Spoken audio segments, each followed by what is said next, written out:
शरण की, वीतराग धर्म की, अहिंसा परमो धर्म की, निर्वाणी माते श्री की, परम पूज्यतार प्रवर श्रीमद जिन तारण मंडलाचार्य जी महाराज की, शुद्धात्म देव की,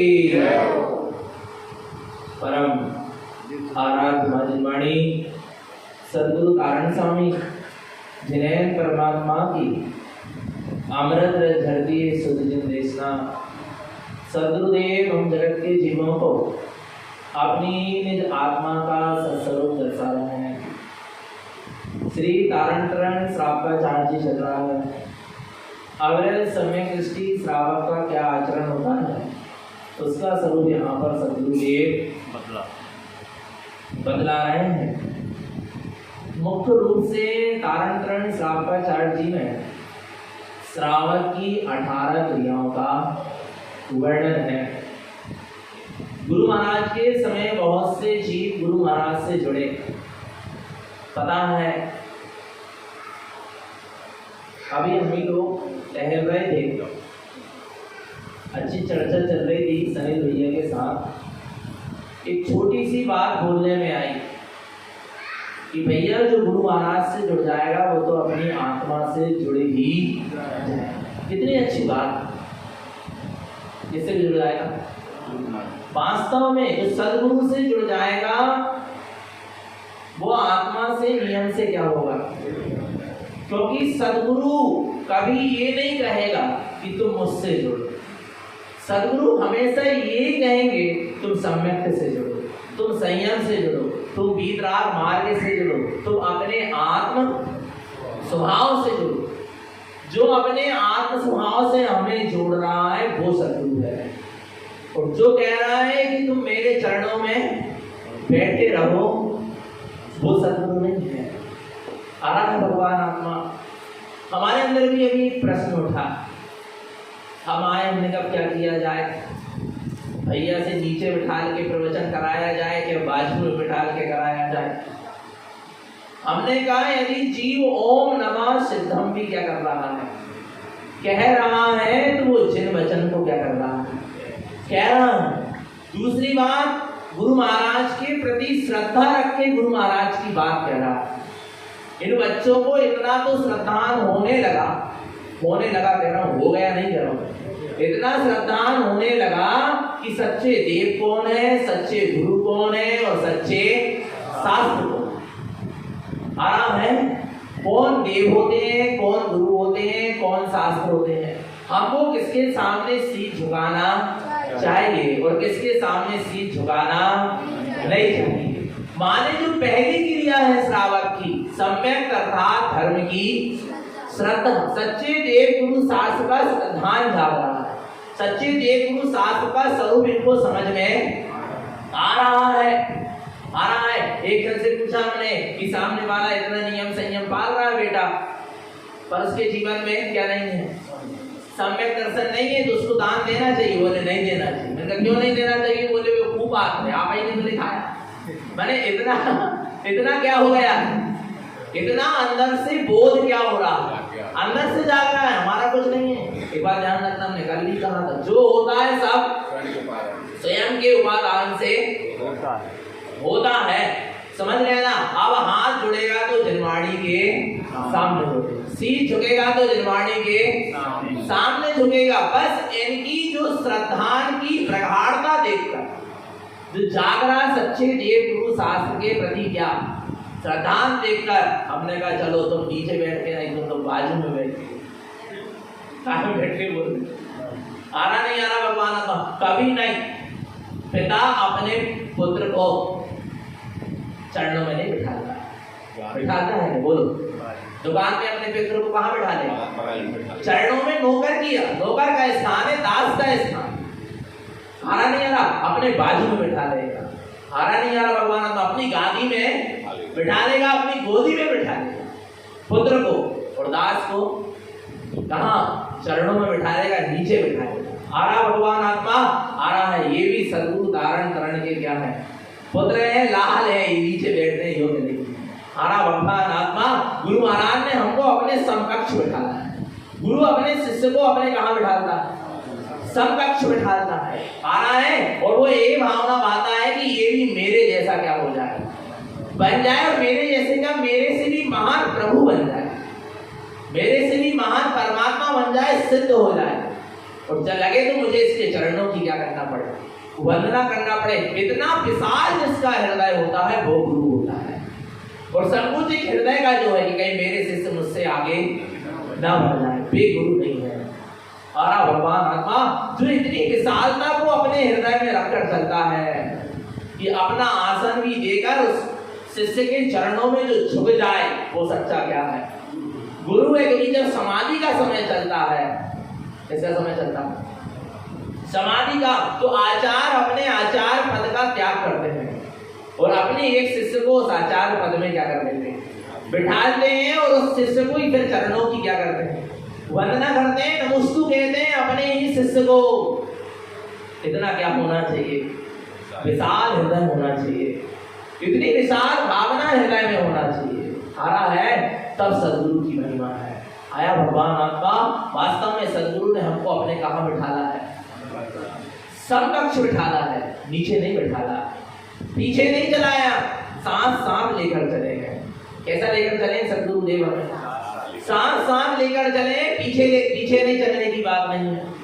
आरा भगवान आत्मा, नीचे बैठने की बात नहीं है। सदगुरु ने हमें अपने समकक्ष बिठाला है और गुरु महाराज ने हमें आंखें मीच कर नहीं चलाया, आंखें खोल कर चलाया। तीन चीज ध्यान रखना, किसी के नीचे मत चलो, किसी के पीछे मत चलो और आंखें नीचे मत चलो। नहीं आ रही समझ क्या, आंखें नीचे मत चलो माने अंधी श्रद्धा मत करो। आंखें खोलकर पहले स्वरूप क्या करो, समझो कि सही है क्या गलत। आरा पहले अच्छे से ज्ञान पूर्वक निर्णय करो, अंदर के ज्ञान नेत्र खोल के। आंखें बीच पर ना पर पे श्रद्धा करो ना स्व पे श्रद्धा करो, पहले आंखें क्या होना चाहिए, खुलना चाहिए। तो आंखें नीचे मत चलो, किसी के पीछे मत चलो और किसी के नीचे मत चलो। आंखें नीचे मत चलो, समझ में आ गया, किसी के पीछे मत चलो। किसी के पीछे माने किसी के ज्ञान के पीछे मत चलो। अपना ज्ञान भी तो लगाओ, आपके पास भी तो ज्ञान है। नहीं यार आपने कह दिया सो सत्य है, नहीं, हम अपने ज्ञान से हाँ मान रहे हैं कि आपने जो बात कही वो बिल्कुल क्या है सत्य, पर हम इसको अपने अनुभव से भी सिद्ध करें। गुरु महाराज ने कहा कि तुम आत्मा हो, तो हाँ हम गुरु महाराज आपकी बात पूरी क्या कर रहे हैं, मान रहे, पर हम इसको अपने ज्ञान से भी क्लियर करेंगे। नहीं यार भगवान आत्मा, नहीं यार दूसरे के ज्ञान से चलना माने किसी के पीछे चलना। शिष्य यदि गुरु के ज्ञान से चले तो क्या चलेगा, गुरु के पीछे ही रहेगा। आरा भगवान आत्मा वो गुरु के ज्ञान को अपने ज्ञान से तोड़ता चला जाएगा। गुरु के ज्ञान जो ज्ञान दे रहे हैं, जो शिक्षा गुरु दे रहे हैं, उसको अपने ज्ञान से प्रमाणित करता चला जाएगा, तो आगे क्या होगा, बढ़ जाएगा। नहीं आरा भगवान आत्मा वो मात्र गुरु के ही ज्ञान पर डिपेंड हो जाएगा, आरा परालंबित हो जाएगा, तो कभी आगे नहीं बढ़। किसी के पीछे मत चलो माने किसी के ज्ञान के पीछे मत चलो। आरा भगवान आत्मा अपना स्वयं का सम्यक ज्ञान क्या करो, जगह सम्यक शिक्षा मिले सदगुरु से लियो, मना नहीं है, पर अपने ज्ञान से उसका प्रमाण करो, फिर क्या हो, आगे बढ़ो। आरा समझ में किसी के पीछे मत चलो, आया ना समझ में भगवान आत्मा। और किसी के नीचे मत चलो, किसी के नीचे मत चलो माने आरा भगवान आत्मा अपने चारित्र का निर्माण करो। किसका निर्माण करो, किसका निर्माण करो, अपने चारित्र का निर्माण करो। पिताजी के कारण हमारी पोजीशन है, ये आपका चरित्र का निर्माण नहीं है।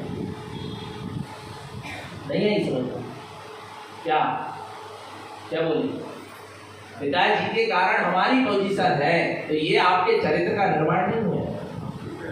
अपनी पहचान बनाओ, ऐसा आचरण बनाओ कि अपनी क्या करो, स्वयं एक पहचान बनाओ, किसी के नीचे मत चलो। अपनी पहचान, और आपका चारित्र ही आपकी पहचान बनाएगा। कौन बनाएगा आपकी पहचान, चारित्र ही आपकी पहचान बनाएगा, और आपका स्वयं का सम्यक चारित्र ही आपकी सम्यक प्रभावना बनाएगा। आरा भगवान आत्मा तो किसी के पहला क्या, इस आंखें नीचे मत चलो, किसी के पीछे मत चलो, किसी के नीचे मत चलो, पर किसी से टकरा कर भी मत चलो। नहीं आ रहा, जब किसी के आंखें नीचे नहीं चलना, किसी के पीछे नहीं चलना, किसी से नीचे नहीं चलना, तब सामने वाले से बिल्कुल टकरा के चलना, माने अहंकार से चलना।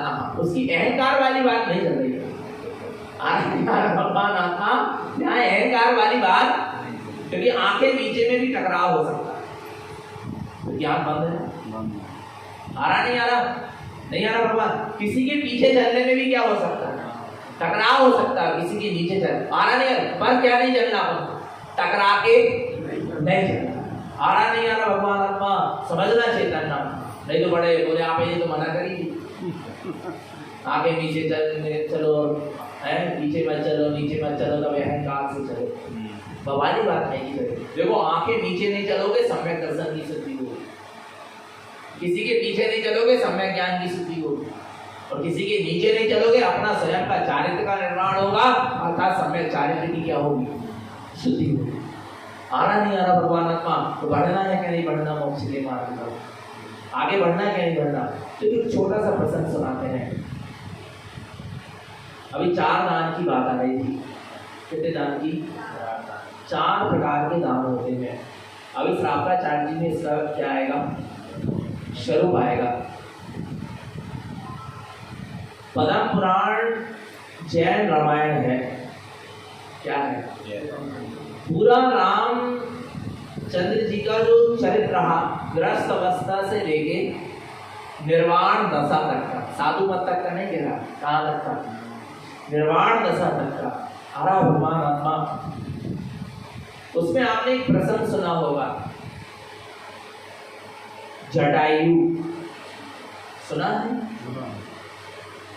अपन उसकी कहानी, उसका स्वरूप समझते, जटायु कौन था और कैसा था, और जटायु का कैसे आत्म कल्याण हुआ, और राम सीता से इनका क्या संबंध था, और जटायु का पूर्व भाव क्या था।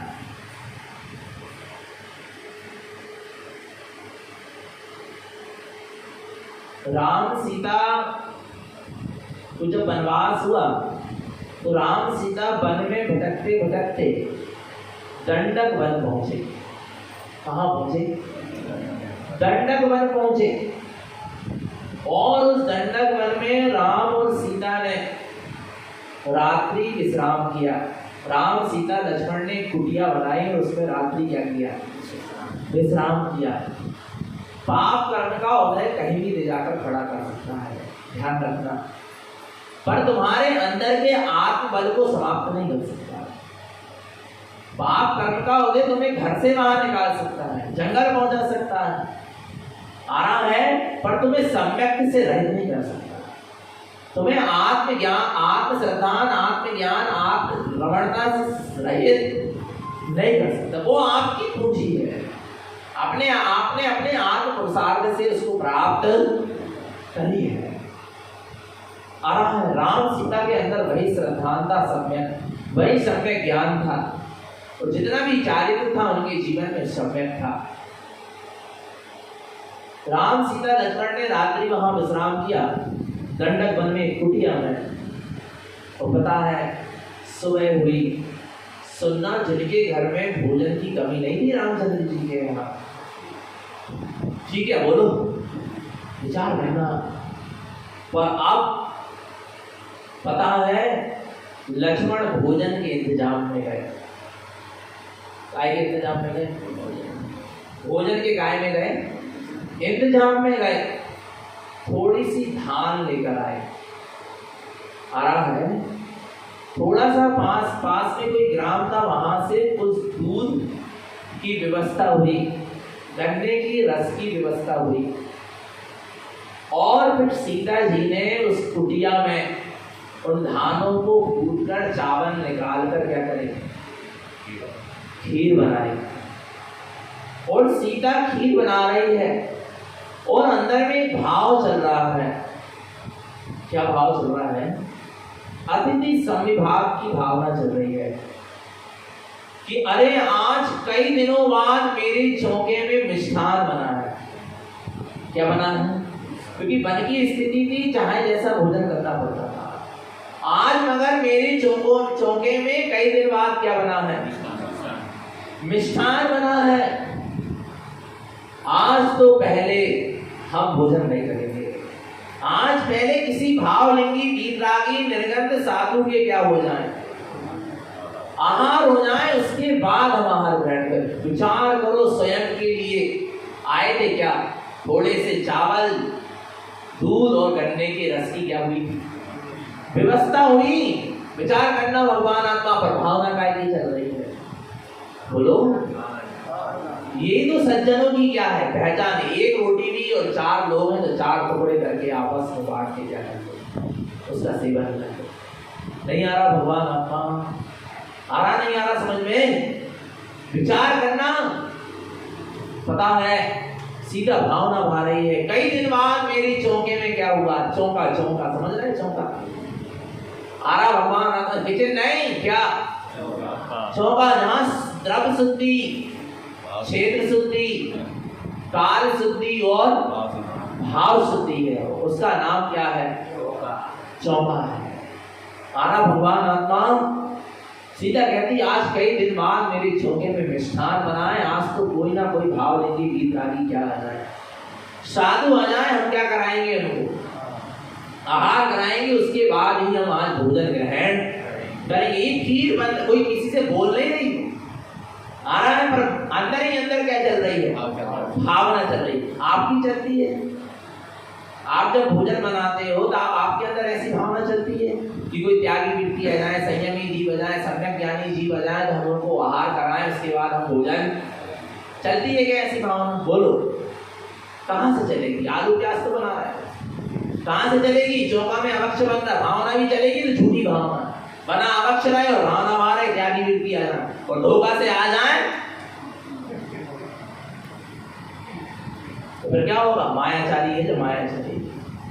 क्या है, बना अवक्ष रहे हो, भावना मारे त्यागी व्यक्ति आ जाए, संयमी जीव हो जाए, उनके आहार हो जाए, ये क्या चल रही, ये भावना नहीं चल रही, ये क्या चल रही, माया। हाँ, तुम्हारे घर में शुद्ध भोजन बन रहा है, घर में धर्मात्मा जीवे के योग्य भोजन बन रहा है, और आप भावना भा रहे हैं कि त्यागी व्यक्ति आ जाए, तो वो भावना आपकी कैसी है, यथार्थ भावना है, उसमें मायाचारी नहीं है। समझना भगवान आत्मा, कम से कम अष्टमी और चतुर्दशी को ऐसा भोजन घर में बनाओ, कोई भी त्यागी व्यक्ति के आहार आपके घर में हो जाए। 4 दिन तो जैन बन के रहो महीने में, कितने दिन क्या बन के रहो, कितने दिन, कितनी शर्म की बात है ये ऐसा बोलना पड़ रहा है। विचार, फिर भी विचार करना भगवान आत्मा।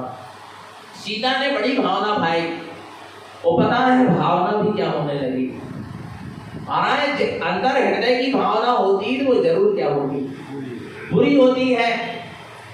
रामचंद्र जी कुटिया के बाहर खड़े थे, सुबह सुबह का समय था, आ रहा है भोजन की बेला थी, आहार की बेला थी, और 2 मुनिराज गुप्ती और सुगुप्ती नाम के क्या भावलिंगी वीतरागी निर्गंध मुनिराज आंकड़ी लेकर क्या हो रहे थे, उस कुटिया की ओर आ रहे थे।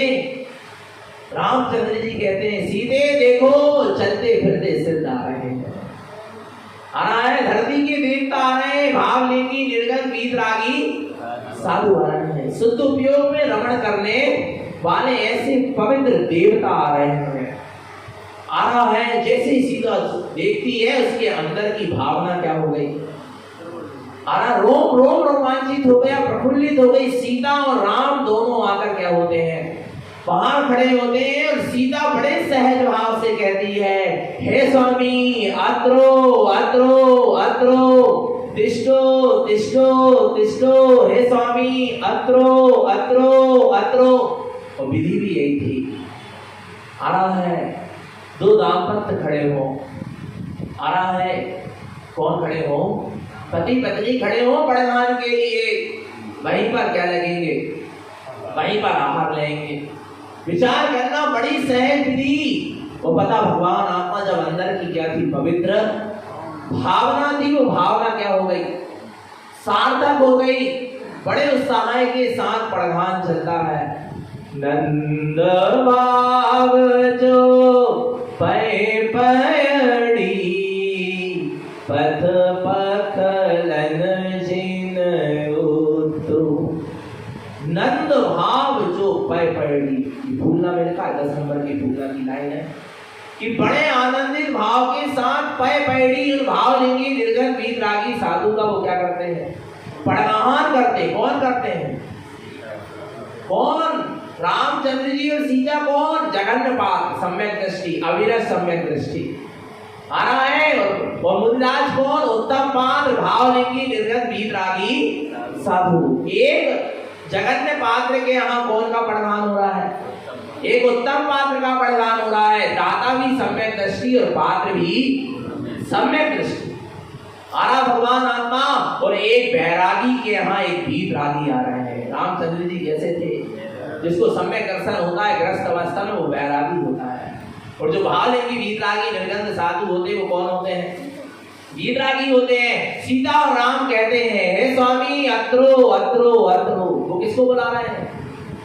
वो बैरागी रामचंद्र जी अत्रो अत्रो अत्रो कह के वीतरागी साधु को तो बुला ही रहे हैं, पर साथ में वो ये भावना बार है कि जो वीतरागता आपने प्रकट करी, अत्रो अत्रो अत्रो, वीतरागता मेरे जीवन में आ जाए आ जाए आ जाए। नहीं आ रहा समझ में? तुम किसको बुलाते हो? बोलो। जो त्यागी वृत्तियों के जीवन में जो सम्यक थे, जो संयम है, अत्रो अत्रो अत्रो, वो आ जाए। नहीं तो चरण धर जाए हमारे घर करा के वो चरण धर में अच्छे नहीं हमें नहीं आ रहा भगवान आत्मा। उनका जैसा आचरण हमारे जीवन में आ जाए। अत्रो अत्रो अत्रो तिष्ठो तिष्ठो तिष्ठो। हे वीतरागी निर्गंध भावलिंगी साधु, आप क्या हो जाओ, मेरे अंगना में तिष्ठ जाओ। और आपके जैसी वीतरागता मेरे हृदय में क्या हो जाए? तिष्ठ जाए तिष्ठ जाए तिष्ठ जाए। आ रहा है, ये होता है सम्यक दृष्टि ज्ञानी का आहार दान। कैसे कराता है? किस भावना के साथ कराता है? बढ़िया पड़गान होता है। मुनिराज ठहर जाते हैं, राम सीता पड़गान करते हैं, परिक्रमा लगाते हैं। आ रहा है, भावना भाते हैं संसार का परिभ्रमण क्या हो जाए, छूट जाए। जैसे आप सारे संसार के चक्र से मुक्त हो गए, ऐसे हम भी सारे संसार के चक्र से क्या हो जाए, मुक्त हो जाए। फिर सीता कहती है हे स्वामी मन शुद्धि, स्पष्ट बोला करा करो, मन शुद्धि, वचन शुद्धि, काय शुद्धि। काय की शुद्धि नहीं, काय की शुद्धि। मन शुद्धि, वचन शुद्धि, काय की शुद्धि।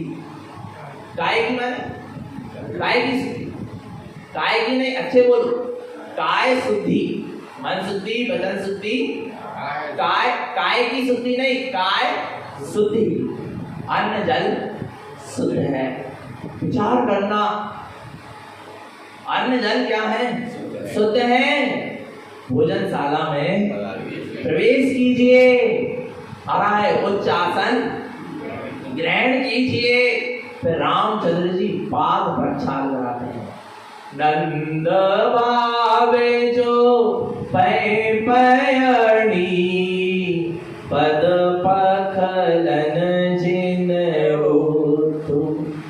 क्या कर रहे हैं? उनके पद पखलन, पाद प्रक्षाल कराते हैं, भावना भाते हैं जिस पद में आप तिष्ठे हैं वो पद में मैं भी क्या हो जाऊं, तिष्ठ जाऊं। पद पखलन आ रहा है, मुझे भी क्या हो जाए, आपके जैसा मैं, मुझे भी अपने पद की पहचान हो जाए। आ रहा भगवान आत्मा। ये क्या चलने लगती है?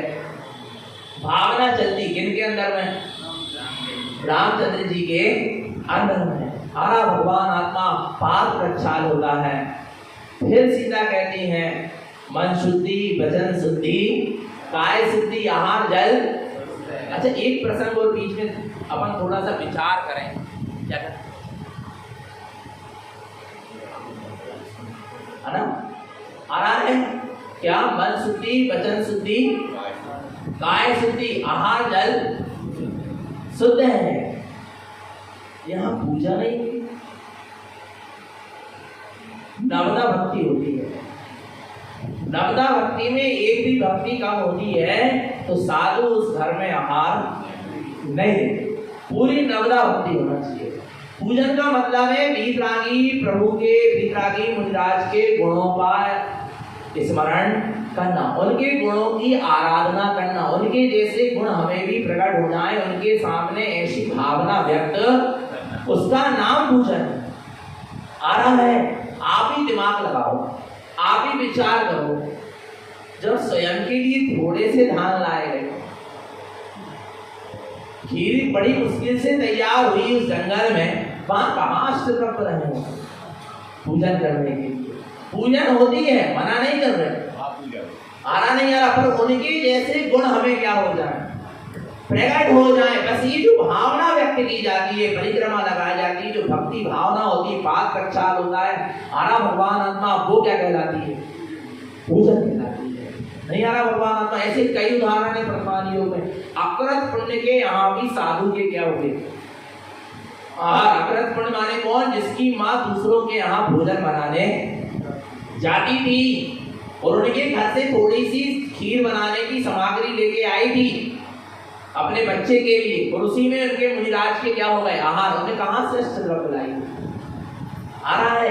भगवान सिद्धांत को समझो, किसको समझो, सिद्धांत समझना। ऐसी भक्ति भावना करा रामचंद्र जी और सीता जी ने, और फिर कहते हैं आखिरी छोड़ अंजलि बना भोजन ग्रहण कीजिए, आहार ग्रहण कीजिए। मुनिराज खड़गासन में अंजलि बनाकर बड़े अंतर्मुख होते हुए सप्तम छठम बड़े स्थान में झूला झूल लेते हैं आहार करते करते। कौन, मुनिराज भावलिंगी वीतरागी, और आहार करते करते उनको एक समय के लिए शुद्धोपयोग हो जाता है, वो सच्चे भावलिंगी वीतरागी सब विचार करना भगवान आत्मा, और आपको समझ में नहीं आएगा। ऐसी दशा होती है भावलिंगी वीतरागी साधु की, वो बढ़िया आहार दान कराते हैं, बड़ी भक्ति और भावना के साथ आहार और दान होता है।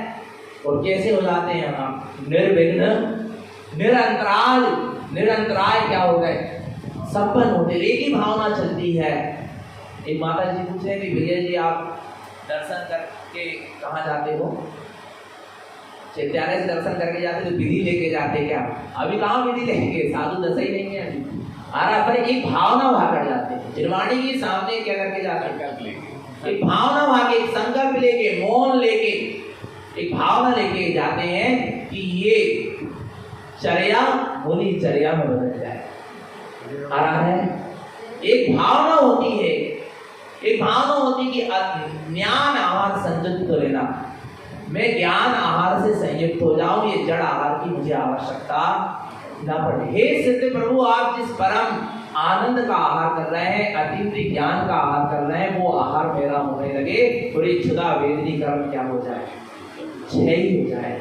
ये भावना भाकर और सारे मुनि आरिका श्रावक श्राविका जितने सम्यक संयमी जीवन के निरंतराय आहार होते, ये भावना करके फिर क्या होते हैं, वापस जाते हैं, वो आहार के लिए निकल जाते हैं। आरा भगवान भावना भाने में क्या जाता, नहीं मान सकते क्या, भा सकते, ये भावना होना चाहिए। इससे आपके जो आहार के प्रति ग्रंथता है, राग परिणाम है, मोह परिणाम है, वो क्या होता है, छूटता है। आया रसना इंद्रिय से क्या होगी, बस में होगी। फिर आहार कराने के बाद एक कर्तव्य बनता है, वो मुनिराज को छोड़ने जाते हैं। मुनिराज कहाँ जाएंगे छोड़ने, जंगल में ही आहार हुए, तो मुनिराज जंगल में एक वृक्ष के नीचे बैठ जाते हैं। वहीं राम और सीता भी क्या हो गए, बैठ जाते हैं। और राम और सीता मुनिराज से बड़ी भक्ति भाव पूर्वक रामचंद्र जी कहते हैं कि हमें थोड़ा सा उपदेश मिल जाए। ये कर्तव्य है, श्रावक साधु को आहार दान देगा और साधु श्रावकों को ज्ञान दान देगा। आ रहा है हिसाब बराबर, आ रहा है भगवान आत्मा। और फिर क्या हुआ, राजा राम पूछ पड़ते हैं कि मुनिराज इस वन का नाम दंडक वन क्यों पड़ा। मुनिराज बताते हैं अपने अवधि ज्ञान से कि इस दंडक वन का, ये दंडक वन नहीं था, एक नगर था और इस नगर का राज था और इस राज्य का राजा दंडक था। दंडक नाम का राजा था, उसकी स्त्री मिथ्यामती थी और उसने अपनी मिथ्यामती स्त्री के कहने पर, क्योंकि वो पहले तो जिनधर्मी था पर स्त्री मिथ्यामती थी, स्त्री का बहुत बड़ा हाथ होता है, ऊपर उठाने में और नीचे गिराने। बता रहे भगवान आत्मा, देखना जितने कांड हुए सबके पीछे क्या है? स्त्री का, चाहे उन्नति हो चाहे अवनति। समझना भगवान, और अवनति ज्यादा हुई है, समझना भगवान आत्मा। पता क्या हुआ?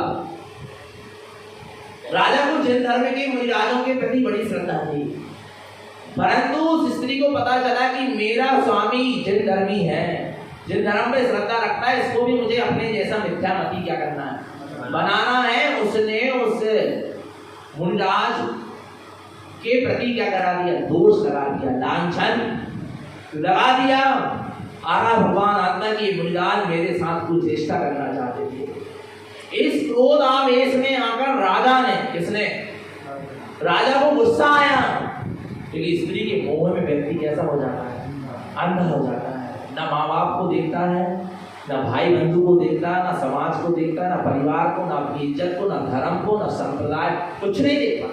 जो स्त्री के मोह में लग जाए, वो अपनी दुर्गति नहीं देखता कि मेरी क्या हो जाएगी। वो स्त्री के मोह में आ गया, स्त्रियों की बात में आया, और उसने वो मुनिराज के प्रति कि ऐसे होते हैं नग्न मुनि, इनको देखते हैं। और पता है उसने वो अकेले वो मुनि को नहीं, 500 मुनि को, कितने मुनि को? वो दंडक राजा ने 500 मुनि को घानी में पिलवा दिया। घानी समझते हैं ना? विचार करना, घानी में क्या कर डाला? तेल निकलता है जहां आना, उसमें क्या करवा दिया? पिलवा दिया।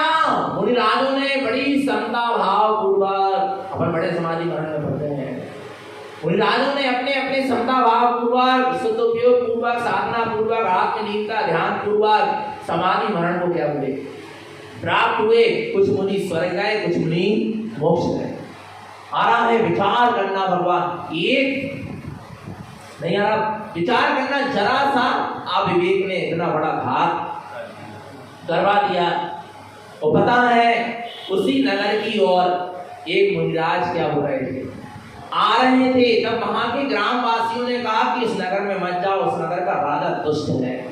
बोले क्या दुष्ट है? बोले उन्हें आपके जैसे 500 मुनि को घानी में क्या कर दिया? पिलवा दिया। तो मुनिराज को क्रोध आ गया, जैसे दिपाइन को आया था, देखता हूं अभी। वो अपनी कसाई को नहीं संभाली, वे तो समाधि मरण पूर्वक स्वर्ग मोक्ष चले गए, इनको घानी में पिलवाया, पर उनके पीछे इन्होंने अपना क्या कर लिया? कसाई बांध। देखता हूं अभी इन सबको। आ रहा है, वो पता है वो मुनि के आ रहा है दाहिने को बाएं कंधे से क्या हुआ? असुर तेजस नाम का पुतला निकला, वो पूरे दंडक नगर को, पूरे दंडक के राज को, दंडक राजा को कर दिया, जला दिया, भस्म कर दिया। वो पुनः पुतला आकर मुनिराज को भी जला दिया, और मुनिराज भी कहाँ चले गए? नरक चले गए। और भगवान आत्मा वो दंडक राज भी पूरा क्या हो गया? जल गया। उस दिन से वो दंडक राज क्या बन गया? वन बन गया, दंडक वन बन गया। ये बात, ये वृतांत मुनिराज रामचंद्र जी को क्या कर रहे थे? सुना रहे थे। उसी समय उस वृक्ष में बैठा एक गिद्ध पक्षी नीचे गिरा। कौन गिरा? एक गिद्ध पक्षी क्या हुआ? नीचे गिरा। वो तड़पने लगा, उसके आंखों से आंसू थे। तब रामचंद्र जी और सीता पूछते ये कौन है?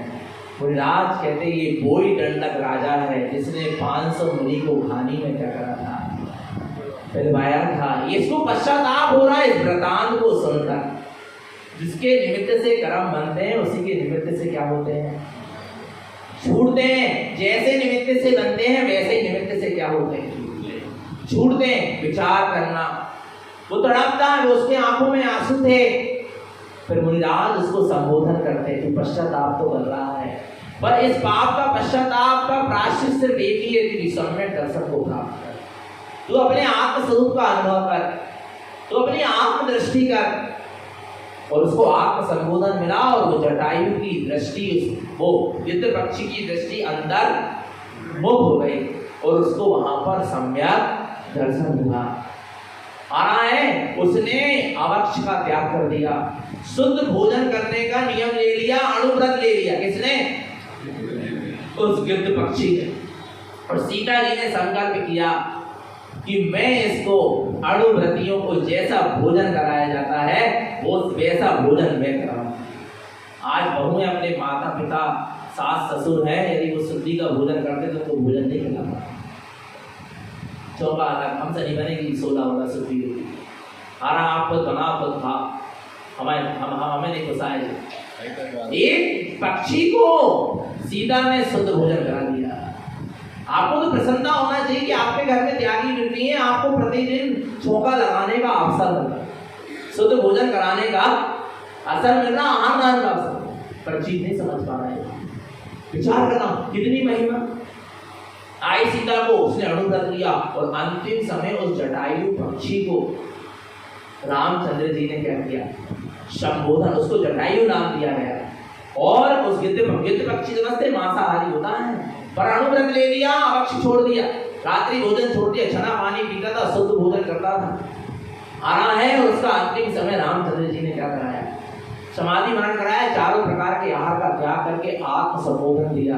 और बड़े समता भाव पूर्वक उस जटायु पक्षी ने, उस गिद्ध पक्षी ने इस देह का त्याग किया और जाकर स्वर्ग में देव हुआ। आना भगवान आत्मा। तो ये महिमा है जिन वचनों की। किसी महिमा है? जिन वचनों की महिमा है। आना है भगवान आत्मा। तो आहार दान का इतना बड़ा क्या मिलता है? एक के आहार दान कराने से ज्ञान दान मिला, और ज्ञान दान मिलने से रामचंद्र जी सीता का तो भला हुआ ही हुआ, और साथ में किसका हो गया? कोई जटायु पक्षी का। आरा भगवान आत्मा। तो निरंतर निश्चित आत्मा की सूरत बनी रहे, अपना सबका जीवन समृद्ध संयम में बना रहे। बोले आचार्य प्रवर श्रीमद जी तारक मंडलाचार्य जी महाराज की, सिद्धार्थ देव की।